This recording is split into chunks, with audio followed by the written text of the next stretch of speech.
네, 안녕하십니까. 네, 박경진 형제입니다. 아, 첫 번째 간증 이후로 두 번째 서는 건데요. 역시 많이 떨리네요. 네, 그래서 오늘도 이렇게 원고를 준비했습니다. 아까 사회 보신 형제님께서 오늘 힘든 하루에 대해서 말씀을 해주셨는데 저도 좀 비슷한 부분이 있었던 것 같습니다. 그 말씀을 이제 막바지 준비를 하자 해서 휴가를 따로 얻어서 준비를 하고 있는데 하필 보일러가 나갑니다. 보일러가 나가서 애들을 씻겨야 되니까 찬물이 나오면 안 되잖아요. 그래서 급히 서비스 센터에 전화를 하는데 하루 종일 기다려도 연락이 안 오는 겁니다. 그래서 제가 어쩔 수 없다. 도서관에 원래 예정대로 가자 해서 도서관 가서 몇 시간 집중을 해서 하고 있는데 그제서야 서비스 센터에서 전화가 옵니다. 지금 갈 테니까 집에 있으시죠? 근데 다행히 아내가 있을 테니까 아내한테 전화를 했습니다. 그런데 아내가 때마침 아이들을 데리고 병원을 갔네요. 제가 부랴부랴 짐을 싸서 결국 예정된 시간을 다 못 채우고 비를 맞으면서 집을 왔습니다. 오는 길에도 버스를 또 잘못 타서 또 헤맸습니다. 근데 또 아내가 갑자기 전화 옵니다. 접촉사고가 났다고. 그래서 정말 여러모로 이게 방해인가? 이런 생각이 들 정도로 그런 생각을 좀 했었습니다. 오늘 사도행전 17장을 나눌 텐데요. 방해의 일가견이 있는 분이십니다. 바울. 네, 17장을 읽으면서 과연 우리 성도의 생활 속에서 바울을 통해서 본받아야 될 부분, 그리고 그럼에도 불구하고 복음이 어떻게 뻗어나가게 되었는지 좀 나눠보도록 하겠습니다. 저는 좀 소견이 좁은 자인데요. 그럼에도 불구하고 이 자리를 내주셔서 감사합니다. 혹시 제가 치우치거나 말씀을 잘못 이해한 부분이 있으면 나중에 꼭 말씀해 주시면 감사하겠습니다. 먼저 사도행전 17장을 교독하도록 하겠습니다. 제가 먼저 읽겠습니다. 그들이 암비볼리와 아볼로니아로 다녀가 데살로니가에 이르니 거기 유대인의 회당이 있는지라.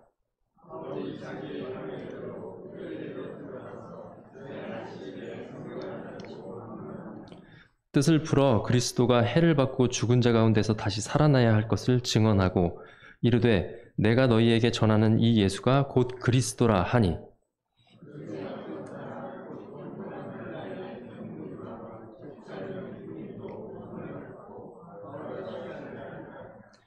그러나 유대인들은 시기하여 저자의 어떤 불량한 사람들을 데리고 때를 지어 성을 소동하게 하여 야손의 집에 침입하여 그들을 백성에게 끌어내려고 찾았으나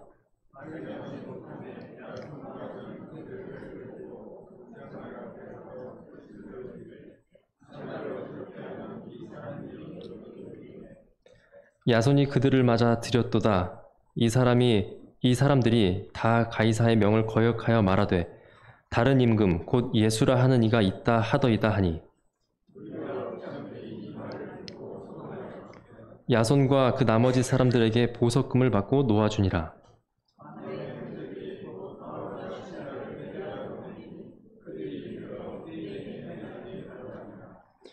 베레아에 있는 사람들은 데살로니가에 있는 사람들보다 더 너그러워서 간절한 마음으로 말씀을 받고 이것이 그러한가 하여 날마다 성경을 상고하므로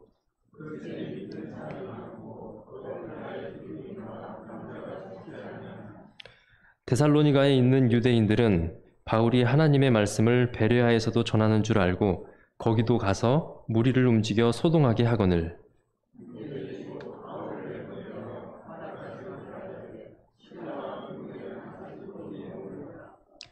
바울을 인도하는 사람들이 그를 데리고 아덴까지 이르러 그에게서 실라와 디모데를 자기에게 속히 오게 하라는 명령을 받고 떠나니라.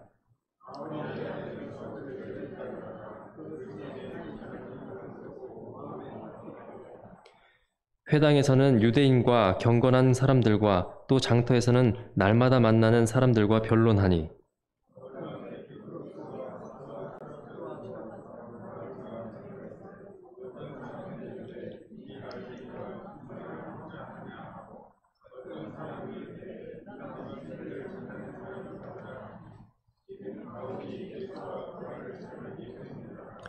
그를 붙들어 아레오바고로 가며 말하기를 내가 말하는 이 새로운 가르침이 무엇인지 우리가 알 수 있겠느냐.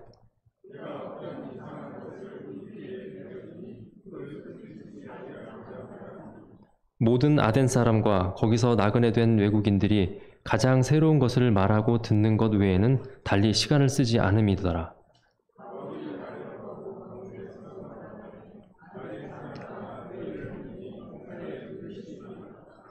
내가 두루다니며 너희를 위하는 것들을 보다가 알지 못하는 신에게라고 새긴 단도 보았으니 그런즉 너희가 알지 못하고 위하는 그것을 내가 너희에게 알게 하리라.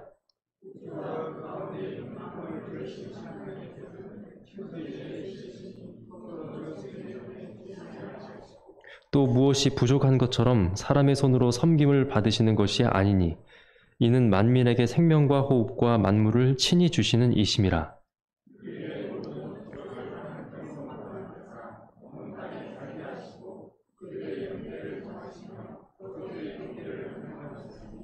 이는 사람으로 혹 하나님을 더듬어 찾아 발견하게 하려 하심이로되 그는 우리 각 사람에게서 멀리 계시지 아니하도다.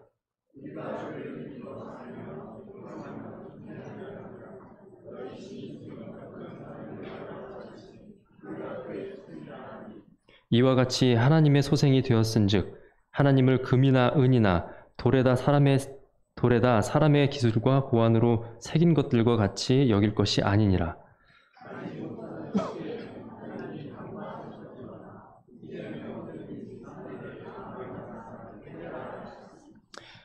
이는 정하신 사람으로 하여금 천하를 공의로 심판한 날을 작정하시고 이에 그를 죽은 자 가운데서 다시 살리신 것으로 모든 사람에게 믿을 만한 증거를 주셨음이라 하니라.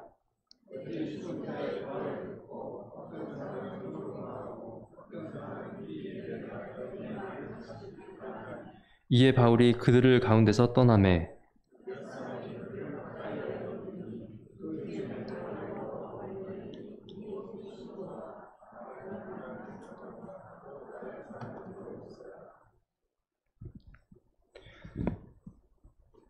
지난 16장에서는 2차 전도 여행 중인 바울과 실라의 모습을 확인할 수 있었습니다.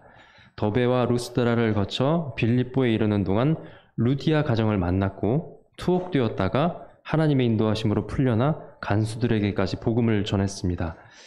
오늘은 계속해서 빌립보에서 쫓겨나듯 떠난 바울과 실라가 데살로니가와 베레아와 아덴을 거치며 겪었던 일들을 통해서 하나님의 역사를 확인하고자 합니다.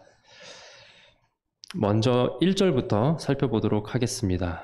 그들이 암비볼리와 아볼로니아로 다녀가 데살로니가에 이르니 이 암비볼리와 아볼로니아를 거쳐서 데살로니가로 가는 길은 따로 지칭되는 명칭의 도로가 있었습니다. 바로 에그나티아라는 도로인데요. 아마도 바울이 이 길을 이용했을 것이고요. 이 길은 기원전 2세기경에 건설되었습니다. 마케도니아 총독이었던 에그나티우스 명령으로 로마군에 의해 건설된 도로입니다. 그 총독의 이름을 따서 도로명도 에그나티아입니다. 이 도로는 무려 25년 동안 건설됐고 비가 오면 질척거려서 이동이 어려웠기 때문에 다각형 돌과 나무로 포장이 되어 있었습니다. 오늘 PPT가 됐다면 제가 자료를 좀 가져왔을 텐데 다음에 준비하도록 하겠습니다. 이 도로의 길이는 1120km, 사실상 로마에서부터 알바니아 공화국인 두러스를 거쳐서 현재 튀르키예 이스탄불까지 달하는 거리입니다. 한마디로 고속도로입니다. 모든 길은 로마로 통한다라는 말이 이런 데서 나왔을 것입니다. 그런데 이 도로는 무엇을 위한 것이었을까요? 바로 정복입니다. 한 민족이 다른 민족을 약자로 삼고 우두머리가 되는 것이죠. 총독과 로마의 맹위를 전파하던 사람의 길이었던 에그나티아. 하나님은 이 에그나티아를 복음 전파의 길로 이용하셨습니다. 누구보다 빠르게 바울이 이 길을 이용했습니다. 하나님은 억압과 공포의 길을 자유와 해방의 루트로 이용하신 것이죠. 데살로니가에 이른 바울의 일행은 거기에 있는 유대인의 회당에 들어갑니다. 2절에 바울이 자기의 관례대로 그들에게로 들어가서 새 안식일에 성경을 가지고 강론하며 라고 기록이 되어 있습니다. 바울이 유대인의 회당에 들어가서 성경을 강론하는 일, 이것을 관례대로라고 표현하고 있습니다. NIV 성경을 보면 이 관례대로라는 표현이 as his custom was, 그러니까 습관대로 혹은 늘 하던 대로라고 번역이 되어 있습니다. 바울은 전도 여행을 하면서 들른 도시마다 이 회당을 먼저 방문하는 것을 볼 수 있습니다. 그곳에는 유대인과 유대교로 개종한 이방인들이 함께 있었기 때문입니다. 소위 기독교로 개종한 전과가 있는 바울이 이 유대인의 회당에 들어가는 것은 무모한 일이었습니다. 심지어 구약 성경을 펴서 예수 그리스도가 메시아임을 증명하는 것은 더더욱 무모해 보입니다. 바울의 출신과 이력만으로도 그 사회와 커뮤니티에서 이런 행동은 죽음을 자초하는 일이었을 것입니다. 그러나 그는 관례대로 그들에게로 들어갑니다. 3절에 뜻을 풀어 그리스도가 해를 받고 죽은 자 가운데서 다시 살아나야 할 것을 증언하고 이르되 내가 너희에게 전하는 이 예수가 곧 그리스도라 하니 라고 기록하고 있습니다. 예수 그리스도가 메시아였고 우리의 죄값을 대신 지불하기 위해 죽어야만 했고 우리에게 영원한 생명을 주시기 위해 부활하셨다는 바울의 이 메시지가 온 회당에 울려 퍼진 것입니다. 제가 읽는 다음 글은 누구를 설명한 글일까요? 그는 하나님이 내어주신 양으로서 순하였으나 볼품이 없었습니다. 황폐하고 마른 땅에 뻗은 줄기와 같았습니다.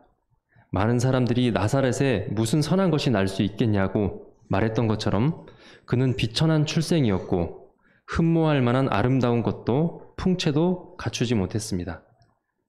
많은 표적을 보였으나 버림받았고 사람들이 그를 보고 얼굴을 가릴 정도로 멸시를 당했습니다. 심지어 오랜 약속의 기록을 아는 자들조차도 그를 귀하게 여기지 않았습니다. 그가 왜 그토록 억울하게 벌을 받아야 하는지 알지 못하고 그저 당연한 벌을 받고 당연한 고난을 당하는 것이라고 생각했습니다. 그의 몸이 파이고 꿰뚫렸으며 부서지고 으깨어진 것이 하나님에 대한 우리의 반역죄 때문이라는 것을 몰랐습니다. 여호와의 뜻이 만족스럽게 성취될 수 있도록 그가 상함을 받기를 원하셨고 결국 많은 이들을 의롭게 만든 결과를 보고 그도 만족할 것입니다. 여기서 그는 누구일까요? 네, 바로 예수 그리스도입니다. 방금 읽었던 글은 이사야서 53장의 내용입니다. 에디오피아 내시에게 전해졌던 내용처럼 바울도 이러한 구약의 말씀을 토대로 회당에서 당당하게 예수 그리스도를 전했을 것입니다. 그런데 2000년의 시간이 흐른 지금까지도 유대인들 사이에서 이 이사야서 53장의 말씀은 아직도 금기시되고 있습니다. 누가 봐도 이 구약의 글은 예수 그리스도를 분명하게 표현했기 때문입니다. 유대인들은 왜 아직까지 예수 그리스도를 인정하지 않고 있을까요? 그들에게는 몇 가지 걸림돌이 있습니다. 이 내용은 제가 그 컨텐츠 제작을 위해서 만났던 거듭난 그리스도인인 유대인 출신 한 박사님을 만나면서 듣게 된 내용인데요. 현대 그리스도인들이 예수님을 믿지 못하는 6가지를 꼽아서 정리를 해 주었습니다. 그 내용입니다. 첫 번째, 하나님 말을 믿는 강경한 유일신론자들이기 때문입니다. 신명기 6장 4절에는 이스라엘아 들으라 우리 하나님 여호와는 오직 유일한 여호와시니 라는 말씀처럼 신은 하나님 한 분으로 유일해야 한다는 뜻입니다. 그렇기 때문에 하나님이 보내신 아들이라는 말은 말이 안 되고 하나님이 아들을 보내셨다고 하면 그들은 우리를 불경한 다신론자로 볼 것입니다. 두 번째, 기독교인들에게 받은 핍박 때문입니다. 세계 역사 속에서 유대인들은 예수 그리스도를 죽인 장본인이라는 이유로 많은 죽임을 당했습니다. 최근에 악명 높은 히틀러, 가장 최근의 사건은 세계 2차 대전입니다. 히틀러는 카톨릭 신봉자였고 예수 그리스도를 처형한 유대 민족을 아주 경멸했습니다. 많은 이들이 이 논리에 동조했고 어마어마한 규모의 학살이 자행됐습니다. 유대인들에게 소위 기독교는 곧 나치의 또 다른 이름으로 기억되고 있습니다. 세 번째, 랍비에 대한 높은 의존도가 있습니다. 유대인들에게 랍비는 신뢰도가 아주 높습니다. 그래서 랍비가 예수를 믿지 않기 때문에 예수가 틀렸다라는 이 논리가 통하는 것입니다. 네 번째, 신약 때문입니다. 유대인은 절대 신약을 신뢰하지 않습니다. 다섯 번째, 공동체의 따돌림 때문입니다. 만약 어떤 유대인이 예수 그리스도를 믿게 된다면 유대인 공동체는 그를 커뮤니티에서 완전히 제외시킵니다.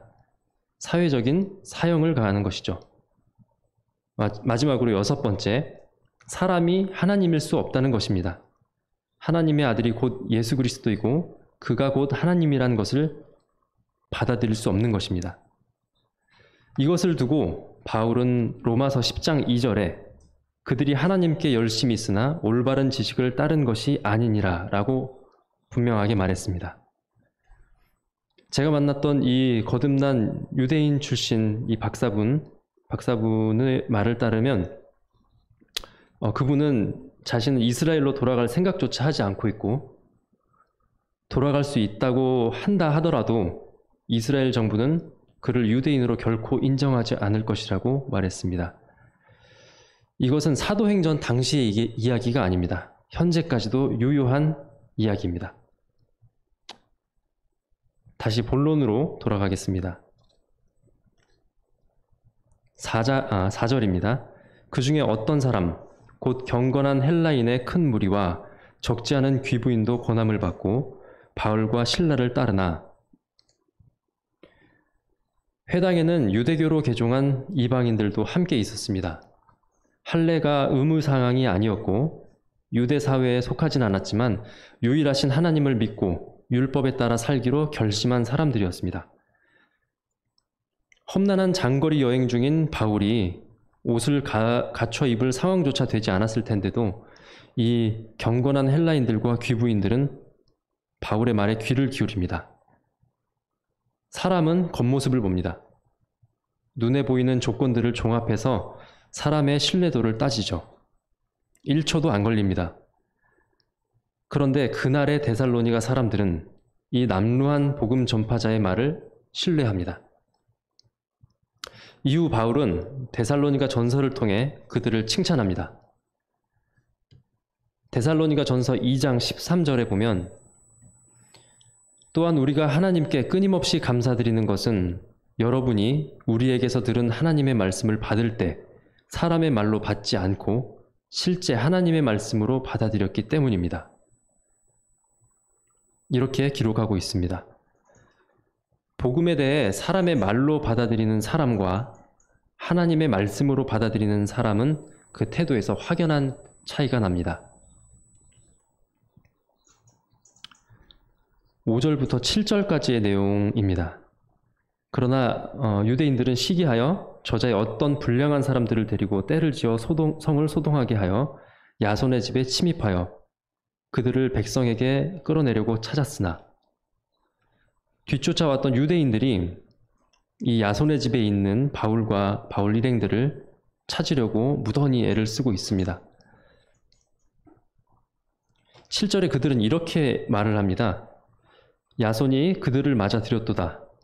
이 사람들이 다 가이사의 명을 거역하여 말하되 다른 임금 곧 예수 그리스도라 하는 이가 있다 하더이다 하니.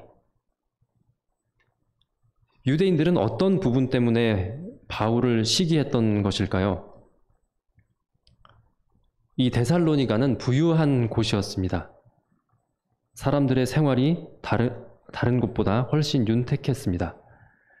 그곳에 사는 경건한 헬라인과 귀부인들은 회당장과 그리고 유대인들 중에서도 유력한 인물의 발언이 있다고 하더라도 쉽게 동요하는 사람들이 아니었습니다. 그런데 어느 날 나타난 남루한 나그네들의 몇 마디 떠드는 말 때문에 이 귀족들이 동요하기 시작했습니다. 그러자 뒤쫓아왔던 유대인들은 그것조차 참을 수가 없었던 것이죠. 사람의 영향력을 보고 시기 질투하는 것입니다. 하지만 바울이 했던 말은 사람의 말이 아니었습니다. 그들은 바울이 전하는 메시지를 귀담아 듣긴 했을까요? 바울과 실라를 지목하여 씌운 죄명은 가이사의 명을 거역하였다는 것이었습니다. 로마를 증오하고 적대하는 유대인들이 이럴 땐 잘도 로마의 미래를 생각해 줍니다. 그들의 궁색한 죄명은 예수님에게도 똑같이 사용했었습니다.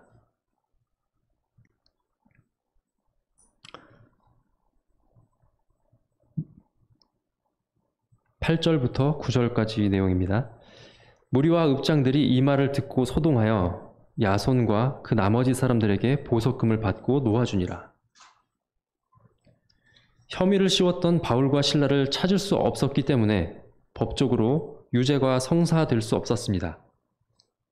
결국 야손과 형제들은 보석금을 받고 풀려나고 바울과 그 바울 일행들을 읍내 밖으로 내보내라는 권고를 받습니다.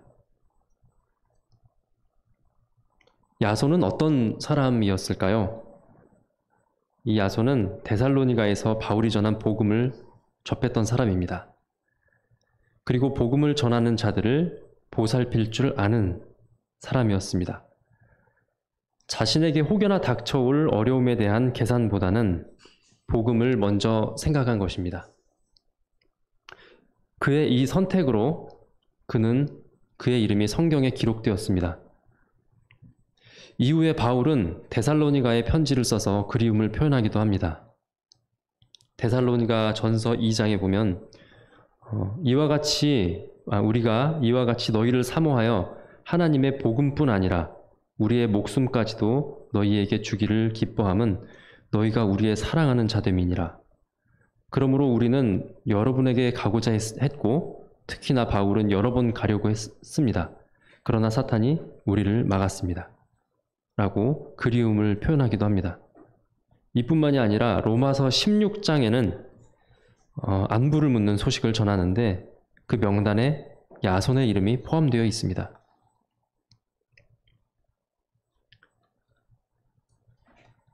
이제 바울은 데살로니가를 떠나 베레아로 쫓겨갑니다.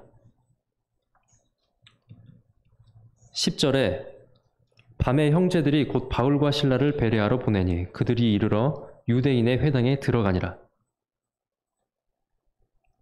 먼저 베레아는 그리스 북부 항구 도시였고요. 데살로니가에서 서남쪽으로 약 80km 떨어진 위치에 있습니다. 걸어가면 사흘 정도의 거리였습니다. 방금 데살로니가에서 쫓겨난 바울 일행은 또다시 유대인 회당에 들어갑니다. 누가 보면 학습이 안 된다라고 말할 수도 있을 것 같습니다. 아무리 의로운 일이라고 해도 자주 매를 맞으면 그 사기가 꺾이기 마련인데 바울 일행은 전혀 아랑곳하지 않습니다. 마치 마지막 복음 전파의 기회를 만끽하는 사람들 같아 보이기까지 합니다. 11절입니다. 베레아에 있는 사람들은 데살로니가에 있는 사람들보다 더 너그러워서 간절한 마음으로 말씀을 받고 이것이 그러한가 하여 날마다 성경을 상고하므로 그 중에는 믿는 사람이 많고 또 헬라의 귀부인과 남자가 적지 아니하나. 개역 개정에는 더 너그러워서라는 표현이 기록되어 있고요. 우리말 성경에는 교양 있는 사람들이어서라고 표현이 되어 있습니다. 개역 한글에서는 더 신사적이어서, 그리고 킹 제임스에는 more noble이라고 표현되어 있습니다. 바울은 분명 그곳에서도 구약을 토대로 주 예수 그리스도를 선포했을 것입니다. 바울이 멱살 잡히고 험악한 분위기가 연출되어도 전혀 어색하지 않을 텐데 베레아 유대인들은 구약 성경을 열어서 그 말이 참인지 거짓인지 판단하는 놀라운 풍경이 펼쳐진 것입니다. 방금 전에 탈출한 데살로니가와는 전혀 다른 느낌입니다. 더 신사적인 데다 간절한 마음으로 말씀을 대하는 태도. 날마다 성경을 상고한다고 표현했는데 이들은 말씀을 자세히 들여다보고 맞는 말인지 고민하여 판단하는 자세를 가졌다고 볼 수 있습니다. 바울은 전혀 그런 걸 예상을 못하고 들어갔을 거라고 생각을 합니다. 그런 흐뭇한 장면만 있다면 얼마나 좋을까요? 안심은 금물입니다.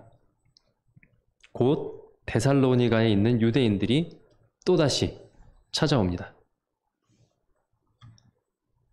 13절에 데살로니가에 있는 유대인들은 바울이 하나님의 말씀을 베레아에서도 전한 줄 알고 거기도 가서 무리를 움직여 소동하거늘 형제들이 곧 바울을 내보내어 바다까지 가게 하되 실라와 디모데는 아직 거기 머물더라. 유대인들의 추격이 아주 집요합니다. 야손의 일이 지난 지 얼마 되지 않았습니다. 도대체 무엇을 위한 추격이었을까요? 집요한 추격에 바울이 짜증 한마디 할 법도 합니다. 바울이 마음이 심히 괴로워 라던가 추격하던 유대인들을 향해 어리석은 자들이 쫓아오매 이런 문구가 있을 법도 합니다. 그런데 아무 말이 없습니다. 바울은 그들의 모습을 보며 어떤 생각을 했을까요? 과거 자신의 모습을 떠올리진 않았을까요?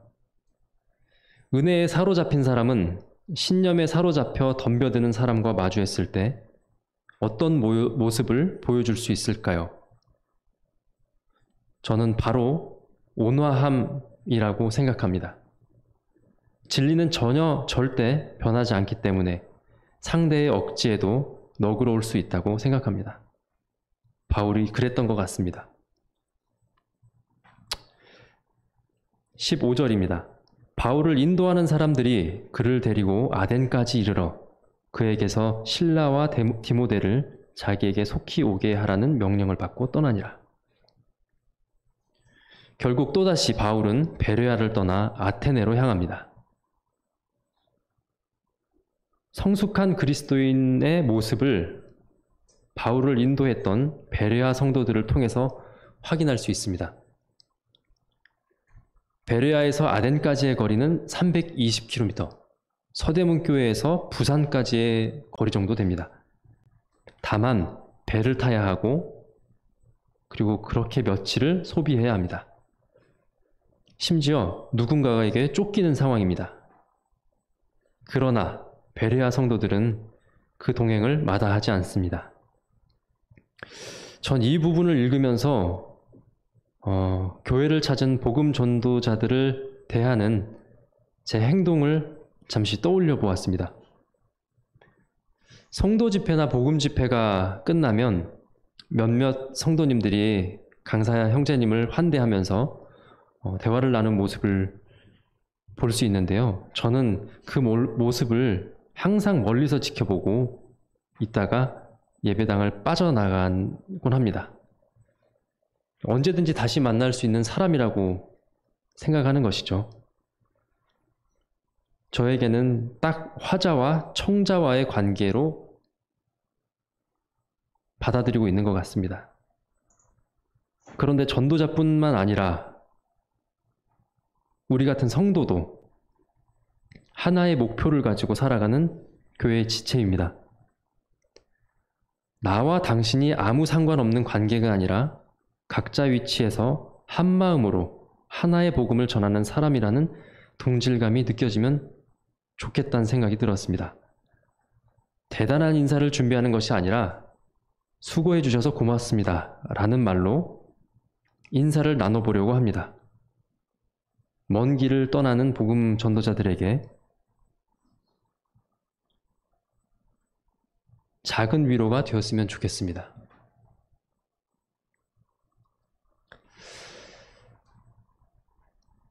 다시 본문으로 돌아가 이제 바울은 아덴에 도착합니다.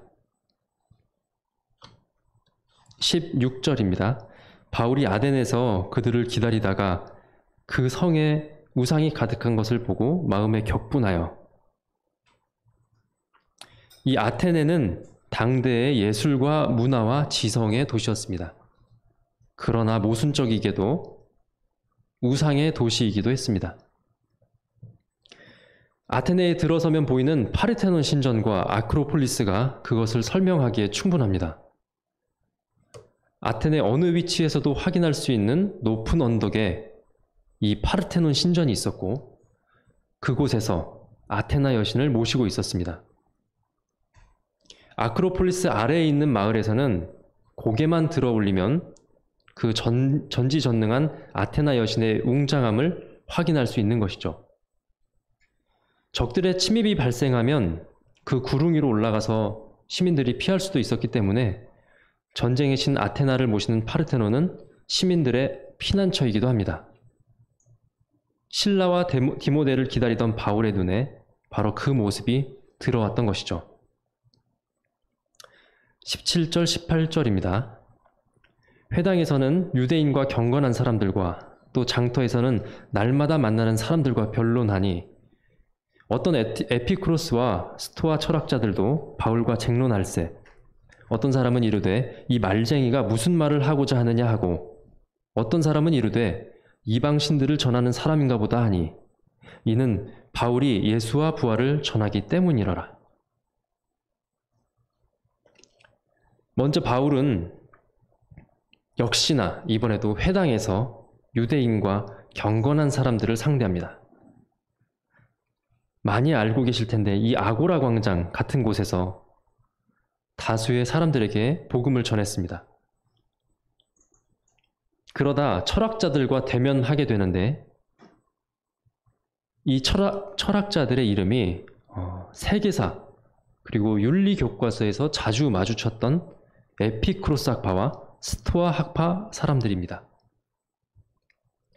먼저 그리스의 상황을 좀 이해해 볼 필요가 있는데요. 당시 이 그리스의 상황은 알렉산더라는 큰 왕 이후에 로마의 지배를 받으며 혼란스러운 사회적인 변화를 겪는 상황이었습니다. 세계 질서가 급변했고 외세의 침입이 있었고 내부에서는 권력 다툼으로 혼란스러웠습니다. 그리고 주변에서는 전쟁으로 사망한 사람들이 많았기 때문에 개개인의 삶에 두려움이 엄습한 시기였습니다.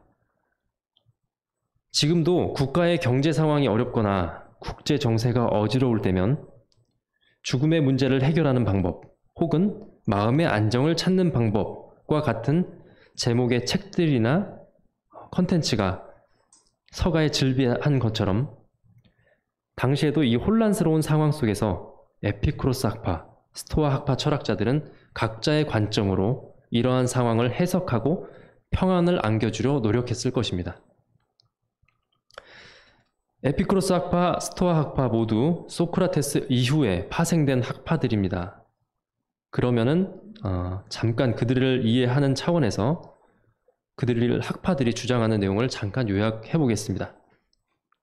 먼저 에피쿠로스 학파는 쾌락을 추구하는 사람들입니다. 여기서 말하는 쾌락은 방탕한 활락을 말하는 것이 아닙니다. 즐겁고 유쾌한 것으로 삶의 원동력이 되는 것을 의미합니다. 그런데 어떤 쾌락은 더 큰 고통을 불러올 수 있기 때문에 봐가면서 쾌락을 추구해야 한다는 것이죠. 적극적으로 추구하는 욕망의 쾌락이 아니라 고통을 잠재워주는 수준의 쾌락을 추구하라는 겁니다. 딱 그 수준의 쾌락을 추구하라는 거죠. 좋은 말로 진정한 쾌락은 평정심이라는 것이므로 감각적이고 순간적인 쾌락을 추구하는 것이 아닌 정신적이고 지속적인 쾌락을 추구해야 한다고 주장했습니다. 또한 죽음을 두려워할 대상으로 보지 않았습니다. 사람이 죽으면 그 사람은 존재하지 않기 때문에 죽음의 고통을 느끼지 못한다고 이해했습니다. 죽음에 대한 두려움은 이러한 죽음에 대한 인식이 있을 것이다 라는 이 예상 때문에, 잘못된 믿음 때문에 생겨났다고 설명합니다. 그리고 삶이란 전적으로 현세에 국한된 것일 뿐이라고 설명하고 있습니다. 반면 스토아 학파를 한번 살펴보겠습니다. 그들은 범신론자들인데요. 감정으로부터 벗어나서 자유롭게 해주는 지혜, 그러니까 희로애락에도 끄떡없는 의지, 전혀 흔들리지 않는 견고함, 엄격한 도덕법을 강조하는 사람들이었습니다. 즉 자연이 신이고 신이 자연이라고 믿었습니다. 그렇기 때문에 모든 것에는 신이 나타나고 그 안에 신이 있다는 것입니다. 전형적인 범신론 이론입니다. 그러므로 자연을 따르는 것이 신을 따르는 거라는 의미로 해석을 했습니다. 또한 물질 속에 신이 있는 것인데 이 사람도 물질이기 때문에 이 속에 신이 있다는 것입니다. 그 신이 있기 때문에 이성적인 존재고 선과 행복, 덕을 추구하는 신의 법칙성을 따르는 존재라고 그렇게 이해를 하고 있습니다. 그런데 도통 인간은 그렇지 않습니다. 이성적이지 않고 법칙을 좀처럼 따르지 않습니다. 그래서 스토아 학파는 충동대로 살아가는 행위는 이 선을 해치는 행위라고 규정을 하고 이성을 따라 살아야 한다고 강조합니다. 그래서 금욕을 강조했고 적극적으로 충동으로부터 벗어나려는 평정한 마음, 즉 부동심, 전혀 흔들리지 않는 마음을 가져야 한다고 말했습니다. 스토아 학파 사람들은 이 부동심을 갖기 위해서 죽음도 불사했고 심지어는 숨을 멈추거나 자살을 택하는 사람들도 있었다고 기록되어 있습니다. 자신을 통제하고 특히 자신의 감정을 잘 살펴야만 인생에 성공할 수 있다고 보는 스토아 학파. 그들의 인생은 매우 어려운 것이었습니다. 이러한 생각이 사후 세계관에도 영향을 미쳤습니다. 각각의 사람들의 영혼을 인정하는 것이 아니라 어떤 절대적인 신에게 흡수된다고 믿었습니다. 바로 자연이겠죠. 이렇게 에피쿠로스 학파와 스토아 학파의 죽음과 삶과 죽음에 관한 해석 방식은 크게 다릅니다. 그러나 두 학파에 한 가지 공통점이 있습니다. 두 학파 모두 마음의 안정과 행복을 자신들 안에서 열심히 찾고 해석한다는 것입니다. 그런데 그들 앞에 갑자기 나타난 바울은 갑자기 나타난 바울이라는 사람은 전혀 새로운 이야기를 합니다. 창조주가 계시고 창조주 하나님과 그의 아들 예수 그리스도의 이야기, 죄로 인해 우리와 끊어진 관계를 위해 아들을 통해 일방적으로 대속하신 이야기, 그리고 그 아들의 부활로 우리에게 영생을 주신 이야기, 심지어 이 절대적인 신은 인간과 관계를 맺길 원하고 약속을 지키는 인격적인 신이라는 것입니다. 이것은 그 어느 철학의 이야기보다 장엄한 역사를 관통해서 설득력 있게 다가오는 이야기였습니다. 이 이야기에는 삶과 죽음의 원인, 현 시대를 살아가는 고통의 문제, 그리고 죽음 이후에 대한 명쾌한 답이 있었습니다. 바로 이것을 두고 두 학파 사람들과 바울은 논쟁을 펼쳤을 것입니다. 19장 9절부터 21절까지입니다. 그를 붙들어 아레오바고로 가며 말하기를 내가 말하는 이 새로운 가르침이 무엇인지 우리가 알 수 있겠느냐? 내가 어떤 이상한 것을 우리 귀에 들려주니 그 무슨 뜻인지 알고자 하노라 하니 모든 아덴 사람과 거기서 나그네 된 외국인들이 가장 새로운 것을 말하고 듣는 것 외에는 달리 시간을 쓰지 않음이더라. 사람들은 이 독특한 바울의 주장을 듣고 이 바울을 아레오바고라고 하는 곳으로 붙들어 갑니다. 아레오바고는 아테네에서 역사 깊은 곳으로서 법원의 역할을 했던 곳이라고 합니다. 그런데 이 전개된 이야기를 보면 바울은 법원에 가서 심판받고 추궁당하는 자리에 간 것이 아닌 것 같습니다. 다만 이 신기한 이야기를 하는 바울의 이야기를 더 심도 있게 듣고자 하는 사람들이 공청회를 연 것으로 이해하면 될 것 같았습니다. 그래서 바울은 22절, 23절에 이렇게 말합니다. 바울이 아레오바고의 가운데 서서 말하되 아덴 사람들아 너희를 보니 범사에 종교심이 많도다. 내가 두루 다니며 너희가 위하는 것들을 보다가 알지 못하는 신에게라고 새긴 단도 보았으니 그런즉 너희가 알지 못하고 위하는 그것을 내가 너희에게 알게 하리라. 바울은 구약 성경에 대한 지식이 없는 이 그리스 이방인들을 향해 말하고 있습니다. 아테네 땅에서 살면서 하나님을 모르고 철학에 의지하고 우상에 의지한 채 불안한 삶을 살아가는 사람들에게 그것도 친절한 말로 운을 뗍니다. 그리고 그들의 상황에 맞게 그들의 개념을 끌어 복음을 풀어가는 거죠. 우주와 그 가운데 있는 만물을 지으신 하나님께서는 천지의 주제시니 손으로 지으신 전에 계시지 아니하고 또 무엇이 부족한 것처럼 사람의 손으로 섬김을 받으시는 것이 아니니 이는 만민에게 생명과 호흡과 만물을 친히 주시는 이심이라. 스스로 존재하신 하나님은 아테네 여신처럼 파르테논 신전에 갇혀 계시지 않고 또 사람들에게 무엇을 달라고 구걸하신 분이 아니십니다. 왜냐하면 그분이 만물을 지으신 분이고 우리에게 직접 생명과 호흡을 주신 분이시기 때문입니다. 26절, 27절입니다. 인류의 모든 족속을 한 혈통으로 만드사 온 땅에 살게 하시고 그들의 연대를 정하시며 거주의 경계를 정하셨으니 이는 사람으로 혹 하나님을 더듬어 찾아 발견하게 하려 하심이로되 그는 우리 각 사람에게서 멀리 계시지 아니하도다. 우리가 그를 힘입어 살며 기동하며 존재하느니라. 온 인류의 뿌리는 하나님이 만드신 아담이었습니다. 그래서 온 민족이 하나님의 것입니다. 각각의 민족이 경계를 정해 살면서도 뿌리가 하나님임을 기억하고 추구하도록 만드셨습니다. 그러나 그분은 우리와 먼 거리에 계시는 분이 아니셨습니다. 가까이 계시기 때문에 우리가 찾고 구할 때 자신에 대해 친절히 알려주신 분입니다. 우리가 움직이고 존재하는 것 자체가 하나님의 도우심 때문입니다. 그러므로 우리의 삶과 환경에 대해서도 그분을 의지해야 합니다. 28절입니다. 너희 시인 중 어떤 사람의 말과 같이 우리가 그의 소생이라 하니 어느 헬라 시인의 말처럼 우리는 그의 소생입니다. 맞습니다. 다만 헬라 시인이 말한 신과 하나님은 큰 차이가 있습니다. 우리가 말하는 것은 예수 그리스도를 통해 우리도 하나님과 관계를 맺고 아버지와 아들이 될 수 있다는 것입니다. 29절입니다.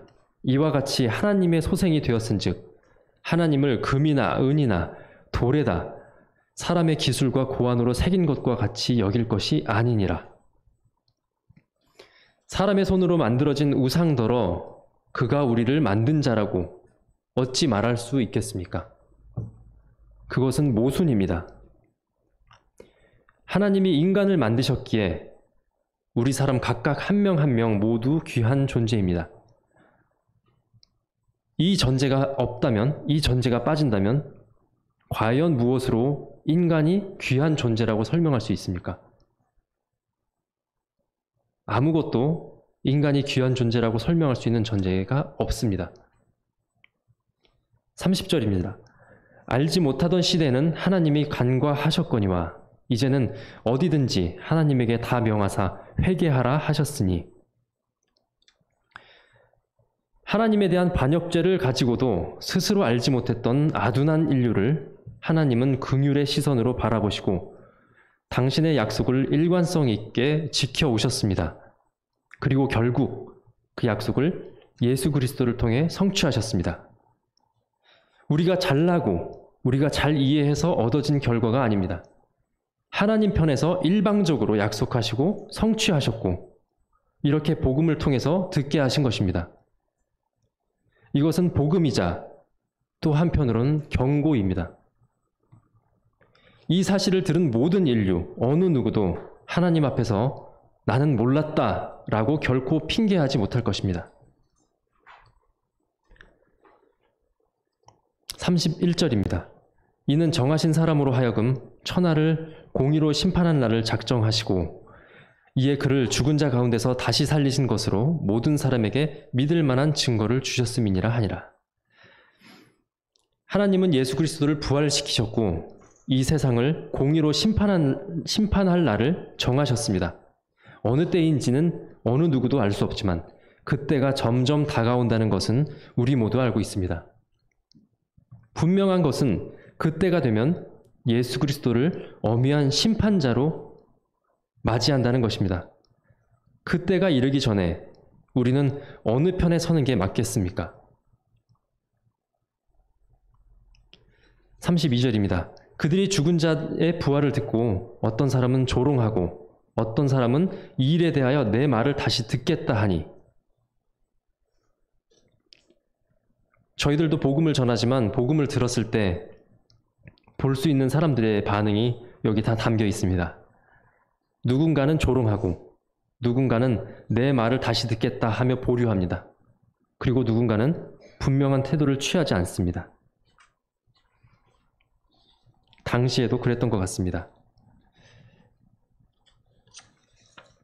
마지막 33, 34절입니다. 이에 바울이 그들 가운데서 떠나매 몇 사람이 그를 가까이 하여 믿으니 그 중에는 아레오바고 관리 디오누시오와 다말이라 하는 여자와 또 다른 사람들도 있었더라. 그렇지만 바울의 복음에 반응한 사람들도 있었습니다. 재판 관원인 디오누시오와 다말이라는 여인, 그리고 많은 사람들이 있었습니다. 저는 이 사도행전 17장을 준비하면서 군 뉴스의 힘을 다시 한번 생각해 봤습니다. 언론사에서 뉴스를 선정하는 중요한 기준, 요건이 무엇인지 아십니까? 바로 거리입니다. 이 거리는 두 가지가 있는데요. 심리적 거리 혹은 지리적 거리, 두 가지가 있습니다. 두 개 중에 하나가 가까워야 뉴스가 되고 사람들이 반응한다는 것입니다. 뉴스 속보에서 서울 한복판에서 벌어진 큰 교통사고가 보도된다면 우리는 마치 제1처럼 생각할 것입니다.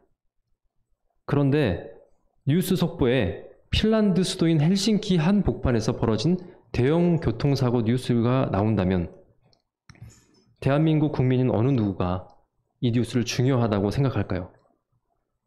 이런 차원에서 뉴스는 거리가 중요합니다. 그런데 대한민국에서 이스라엘 주변 중동 지역까지 8,000km나 떨어져 있습니다. 심지어 그곳에서 벌어진 과거의 이야기, 역사의 이야기가 아직까지도 성도라고 불리는 대한민국 일부 국민들에게 회자되고 있습니다. 이것은 아무리 생각해도 이 뉴스의 선정 기준에서 벗어나는 일입니다. 정말 신기한 일입니다. 그곳에서 벌어진 일이 자신과 관련된 일이라고 느낀 사람들이 있기 때문입니다. 무려 2000년의 시간이 흘렀는데도 말이죠. 여러분은 예수 그리스도의 여러분에게 예수 그리스도 이야기는 관심 있는 뉴스거리입니까? 아니면 어느 철학과 같은 수준의 이야기입니까? 네, 이상으로 제 시간을 마치도록 하겠습니다. 들어주셔서 감사합니다.